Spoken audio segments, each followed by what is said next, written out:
સુરત શહેર જિલ્લામાં વધતી જતી વસ્તી અને ચોમેર થઈ રહેલ વિકાસને ધ્યાને લઈ વીજળીની માંગ સતત વધી રહી છે, જેથી ભવિષ્યની આ માંગને પહોંચી વળવા માટે જેટકો, ડીજીવીસીએલ, સુડા મહાનગરપાલિકાના ઉચ્ચ અધિકારીઓ સાથે નાણાં અને ઉર્જા મંત્રી તથા જિલ્લા પ્રભારી મંત્રી શ્રી કનુભાઈ દેસાઈના અધ્યક્ષસ્થાને સર્કિટ હાઉસ ખાતે બેઠક મળી હતી, જેમાં નવા સબ સ્ટેશનોના નિર્માણ માટે જગ્યા મેળવવા અંગેની કવાયત હાથ ધરવા સંબંધિત અધિકારીઓને સૂચના આપવામાં આવી હતી। બેઠકમાં મંત્રીશ્રીએ કહ્યું કે સુરત સૌથી ઝડપથી વિકાસની રાહ પર આગળ વધતું શહેર છે।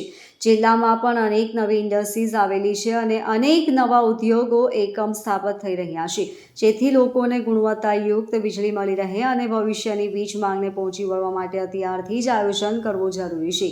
આગામી સમયમાં નવા સબ સ્ટેશનો ઊભા કરવા જગ્યાઓની જરૂરિયાત માટે મહાનગરપાલિકા તથા સુડા સાથે સંકલન સાધીને જગ્યાઓ મેળવવા જેટકોના અધિકારીઓને જણાવવામાં આવ્યું હતું। આ ઉપરાંત વેલ્યુએશનને આધારે પણ જગ્યાની ખરીદી કરી શકાય તેમ હોય તો શક્યતા ચકાસી આગળ વધવા જણાવ્યું હતું।